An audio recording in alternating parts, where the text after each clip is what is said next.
You're a buyer and you're about to have an inspection and your agent's like, hey, you don't have to be there. Yes, you should. I'm Casey with Oak Realty and let's go through that. I tell all of my buyers, you should come to the inspection. You should take the time off to be there, even if it's just at the end. The inspection's gonna take about 3 to 4 hours. The inspector's gonna look at the top of the house to the bottom of the house and everything in between. It's not gonna be a pass-fail. They're gonna give you what works, what doesn't work, and how old all of your roof, your HVAC, your appliances, all the big major systems are. And these are all things that you want to know as the buyer.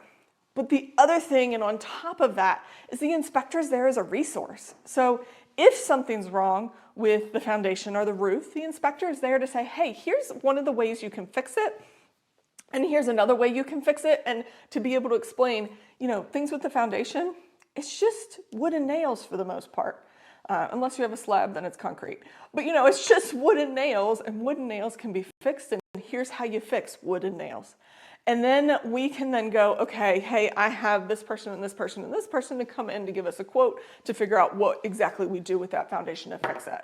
So I highly recommend you're at the inspection because it just gives you so much information and it gives you time to measure for curtains if you want to measure, to start figuring out, hey, do I want this paint color here, this paint color there? No, you're not painting on the walls, but at least to dream, to look at where do I want all this furniture, to really get to know your house and to be able to ask questions that you're going to come up with as you walk through the house, especially if you have a new system. Say you've never worked with a boiler and your new house has a boiler, well, you're going to want to be there because the inspector is going to turn the boiler on and they're going to be able to go, hey, here's how to work this boiler and here's how this happens. Or say you're a first-time home buyer and you really have no clue how any of the systems in your house works. The inspector is going to be there to walk you through those things and tell you, here's some tips and tricks and here's some things to do and places to spend money on, constant recurring maintenance to keep you from having to pay the big bills.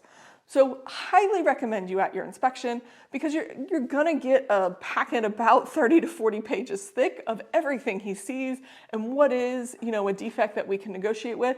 And sometimes just plopping that in your lap and you reading it, the big bug eyes come out that you're like, oh my golly, this house is falling down, we need to run away. When in reality, it's not. Especially things like here in Virginia, most houses have fungus underneath them. We live in a wet climate here in Richmond. It is so common that termite companies treat for fungus and help you get your crawl space right. But if you saw fungus in there and you didn't know that fungus and mold are two different things and that fungus just eats the wood under your house and doesn't affect the respiratory, you might freak out and try to run the other direction. If you had gone to the inspection, the inspector could have explained that to you and then it's not such a big deal.